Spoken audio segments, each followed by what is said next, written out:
और इस वक्त की बड़ी खबर का रुख कर रहे हैं। बीजेपी शिवसेना इत्तेहाद को एक और झटका। बीजेपी शिवसेना के बीच होने वाली मीटिंग रद्द हो गई है। 4 बजे मीटिंग होने वाली थी, ये मीटिंग अब रद्द हो गई है। 50-50 के फॉर्मूले पर अड़ी हुई है शिवसेना। तो शिवसेना ने लगातार अपने रुख कड़े इख्तियार किए हुए हैं और 4 बजे मीटिंग होने वाली थी, लेकिन अब ये मीटिंग टाल दी गई है। हम आपको इस बीच ये भी बताएं कि अमित शाह को आज महाराष्ट्र का दौरा करना था, वो दौरा भी टाल दिया गया है। तो बीजेपी शिवसेना इत्तेहाद को एक और झटका लगा है। बीजेपी शिवसेना के बीच होने वाली मीटिंग जो 4 बजे होने वाली थी वो रद्द हो गई है। 50-50 के फॉर्मूले पर जहां शिवसेना अड़ी हुई है, तो वहीं बीजेपी लगातार इसको लेकर इनकार कर रही है कि इस तरह की कोई बात नहीं हुई है। हम आपको बता दें कि देवेंद्र फडणवीस ने ये कहा है कि वही महाराष्ट्र के अगले सीएम बनेंगे और पूरे 5 साल तक वही सीएम बने रहेंगे।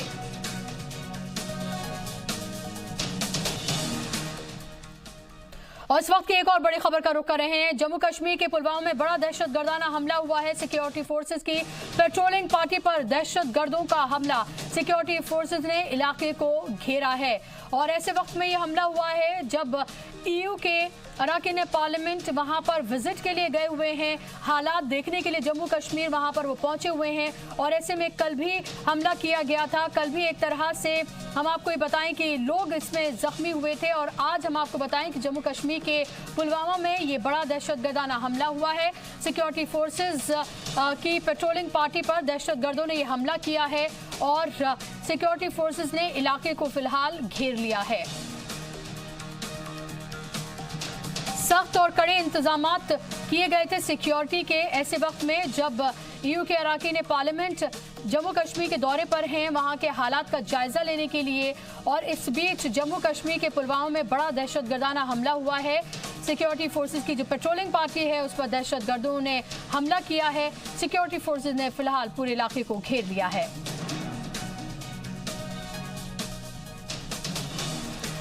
तो सिक्योरिटी फोर्सेस ने पूरे इलाके को घेर लिया है। पुलवामा में बड़ा दहशतगर्दाना हमला किया गया है। सिक्योरिटी फोर्सेस की पेट्रोलिंग पार्टी पर दहशतगर्दों ने ये हमला किया है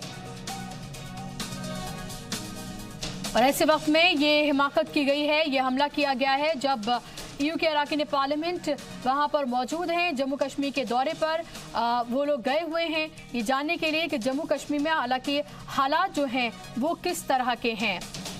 लगातार इस तरह की हरकतें की जा रही हैं। कल का भी वाकया है जब दहशतगर्दों की तरफ से, मिलिटेंट्स की तरफ से हमला किया गया था और इसमें कई लोग जख्मी हुए थे। कुछ की हालत नाजुक भी इसमें बनी हुई है। बस स्टैंड के पास ये हमला किया गया था और अब आज फिर से सिक्योरिटी फोर्सेस की जो पेट्रोलिंग पार्टी है उसके ऊपर हमला किया गया है। कितना नुकसान हुआ है नहीं हुआ है, इसकी अभी कोई जानकारी फिलहाल नहीं मिल पा रही है।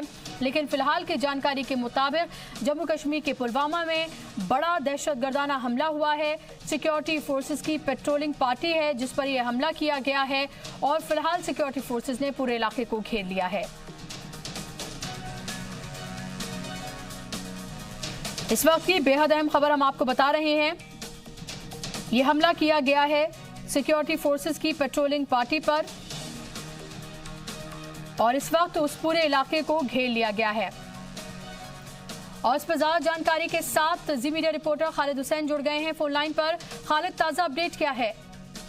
देखिए, अभी भी कोऑर्डिनेट सर्च ऑपरेशन जो है इंटैक्ट है। द्रबगाम इलाका है ये पुलवामा का, दक्षिणी कश्मीर में, जहाँ कुछ देर पहले जो मिलिटेंट्स थे उन्होंने एक ज्वाइंट पेट्रोल पार्टी आर्मी और सीआरपीएफ की उस पर फायरिंग की और जवाबी कार्रवाई भी हुई। कुछ देर एक्सचेंज ऑफ फायर चलता रहा। उसके बाद इस पूरे इलाके को घेरे में लेकर उन मिलिटेंट्स की तलाश शुरू कर दी गई है।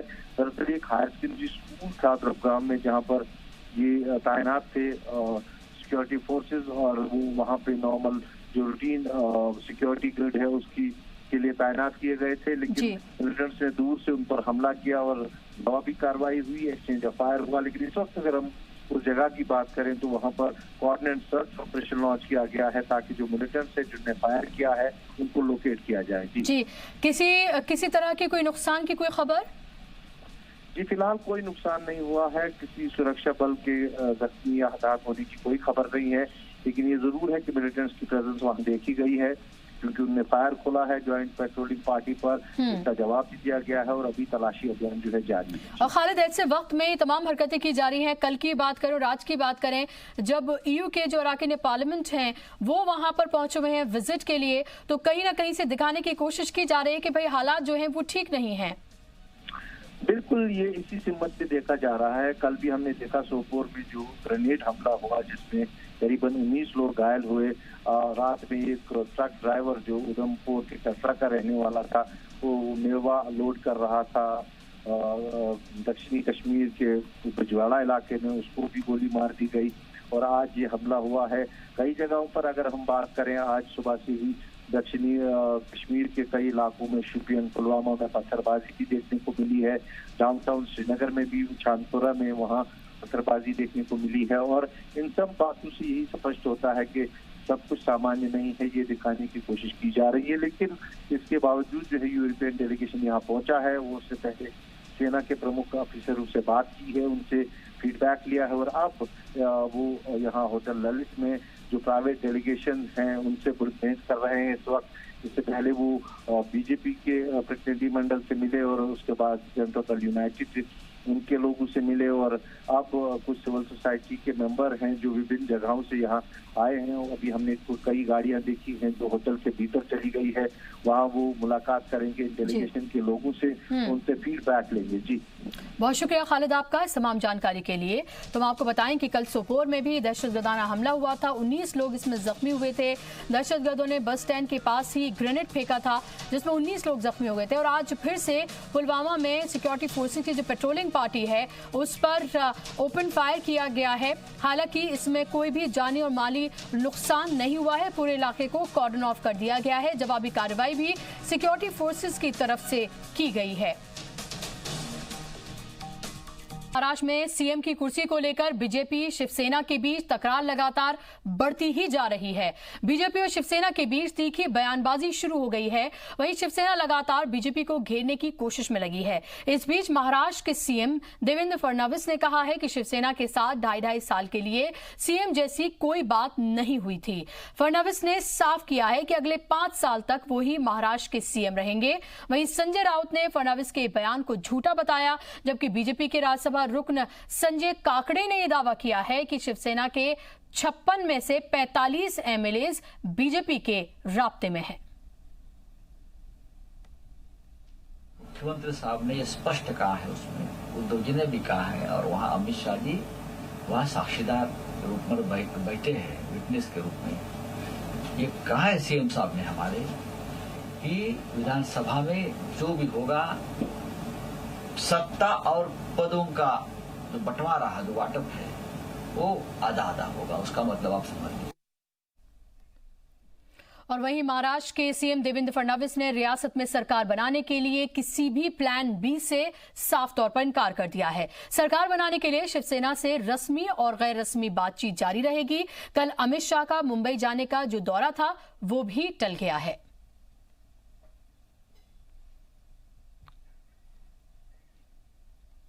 अयोध्या में हिंदू फरीक महंत धर्मदास ने बाबरी मस्जिद के फरीक इकबाल अंसारी से उनके घर पर जाकर मुलाकात की है। महंत धर्मदास ने इकबाल अंसारी को हनुमानगढ़ी का प्रसाद भेंट किया। महंत धर्मदास का कहना है कि अयोध्या तनाज़े पर फैसला अब सुप्रीम कोर्ट सुना देगा। ऐसे में फैसला जो भी आएगा, मुल्क में आपसी भाईचारा बनाए रखना है, हमारी ये जिम्मेदारी है। मुल्क का माहौल खराब ना हो, इसकी हमें यकीन दहानी करानी है। वहीं बाबरी मस्जिद के फरीक इकबाल अंसारी ने एक बार फिर वजीर आला योगी आदित्यनाथ की तारीफ की और कहा कि अयोध्या मसले पर सुप्रीम कोर्ट का जो भी फैसला आएगा उसे हिंदू मुस्लिम दोनों फरीक मानेंगे।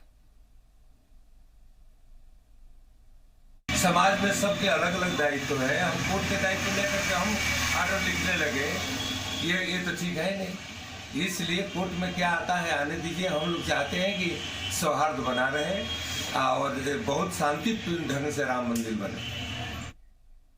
और आम आदमी पार्टी की तरफ से प्रेस कॉन्फ्रेंस की जा रही है, सीधे आपको वहीं ले चलते हैं।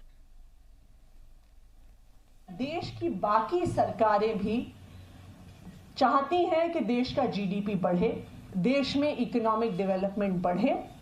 तो हम ये चाहेंगे कि देश भर की सरकारें पब्लिक ट्रांसपोर्ट को महिलाओं के लिए फ्री करें।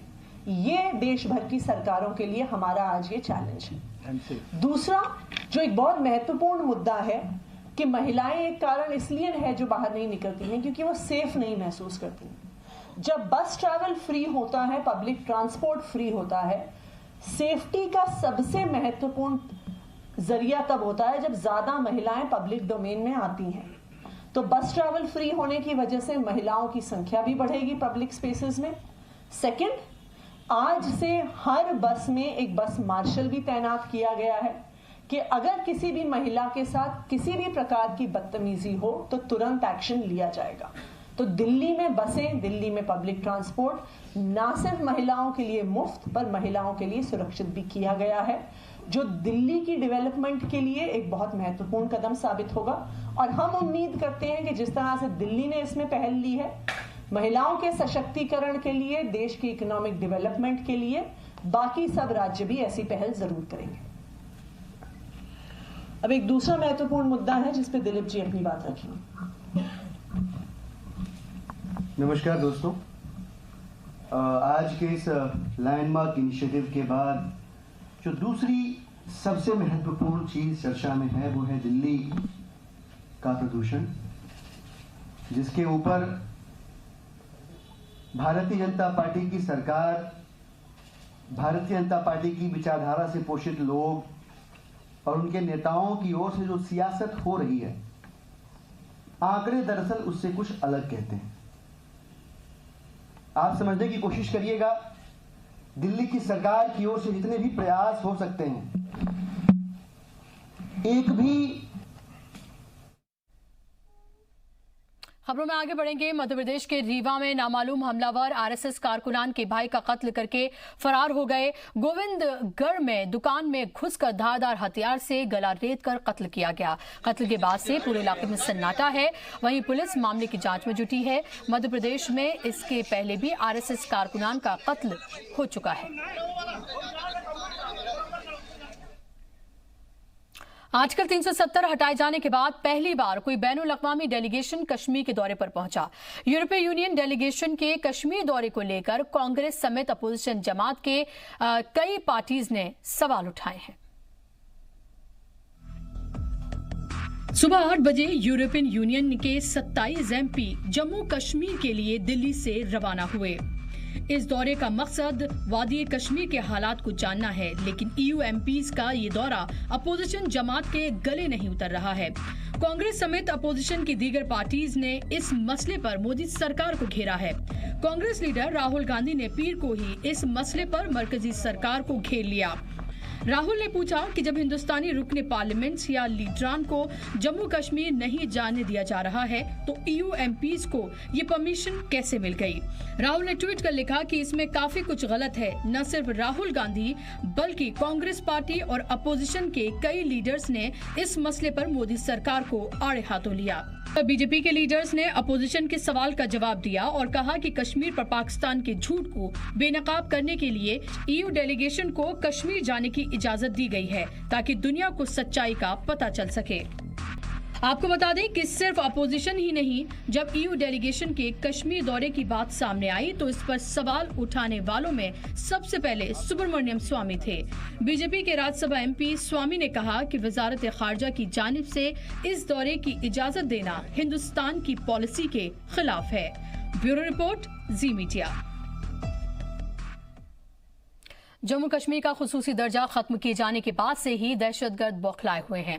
वो नहीं चाहते हैं कि यहाँ पर हालात मामूल पर आएं। कश्मीर में दहशतगर्दों ने एक बार फिर बेगुनाहों और मासूमों पर हमला किया। बिजबिहारा में कल दहशतगर्दों ने एक ट्रक ड्राइवर का कत्ल कर दिया। हालांकि फौज ने ट्रक ड्राइवर के कत्ल में शामिल एक दहशतगर्द को एनकाउंटर में मार गिराया, जबकि 2 भागने में कामयाब भी रहे। कल ही सोपोर में दहशतगर्दों ने बस स्टैंड पर ग्रेनेड से हमला किया। इसमें 20 लोग जख्मी हुए हैं। इस दहशतगर्दाना हमले की सीसीटीवी तस्वीरें भी सामने आ चुकी हैं।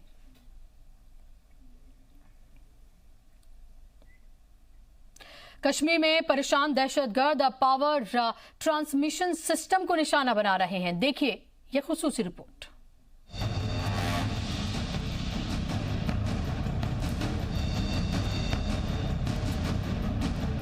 रोशनी, पानी, बिजली, सड़कें यही चीज़ें होती हैं, उनको नुकसान पहुंचाने की कोशिश है।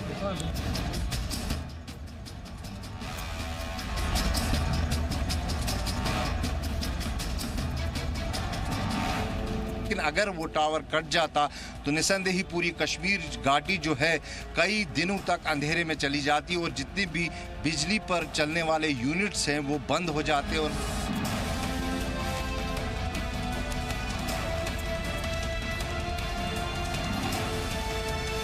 एक किस्म का मान लीजिए कि लोगों की रोजी रोटी के ऊपर अटैक है।